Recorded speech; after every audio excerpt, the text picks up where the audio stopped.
जय श्री माता जी। आप सभी सहजी भाई और बहनों का today Sahajayoga news India YouTube channel पर हृदय से स्वागत है।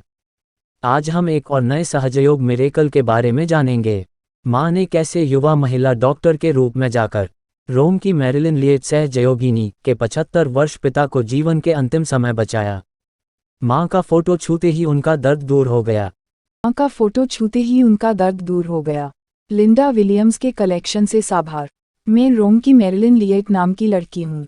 मैं आप सबके साथ मेरे पिता के साथ घटा हुआ एक मिरेकल शेयर करना चाहती हूँ। जब उनकी उम्र 75 वर्ष थी, उन्हें लंदन में एक छोटे से ऑपरेशन के लिए हॉस्पिटल जाना था। परंतु न जाने क्यों पर मुझे उनके वाइब्रेशन से लग रहा था कि उनको कोई न कोई गंभीर समस्या है। मैंने उनके लिए प्रार्थना की, माँ यदि उनके जाने का समय आ गया है तो फिर कोई बात नहीं, परंतु यदि ये संभव हो कि वह जीवित रहें और खासकर वह श्री माताजी के आशीर्वाद और सहयोग के बारे में जान सके तो ये बहुत अच्छा होगा। ऑपरेशन वाले दिन मैंने अपनी माँ को फ़ोन किया और उन्होंने बताया कि डॉक्टरों ने उनके शरीर में एक एनोटिक एन्यूरिज्म संभवतया ट्यूमर पाया है जो किसी भी समय फट सकता है। इसके लिए उनका इमरजेंसी ऑपरेशन करना पड़ेगा और उनके बचने के चांसेज बहुत कम हैं। मैं भागी भागी लंदन गई और हॉस्पिटल पहुंची। वहां पहुंचने पर मैंने देखा कि उनकी कुंडलिनी बहुत ही स्ट्रॉन्ग लग रही थी और उनके वाइब्रेशंस भी बहुत ठंडे थे। मेरे पापा कई दिनों से कोमा में थे, लेकिन उनके डॉक्टर्स ये देखकर बड़े ही चकित हुए कि वे जल्दी ही ठीक होने लगे।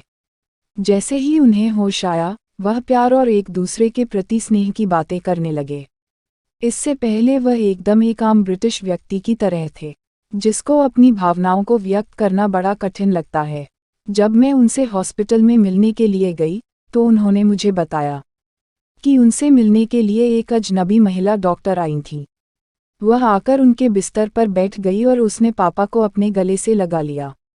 उस डॉक्टर ने पापा को बताया कि उसने ही उनकी जान बचाई है।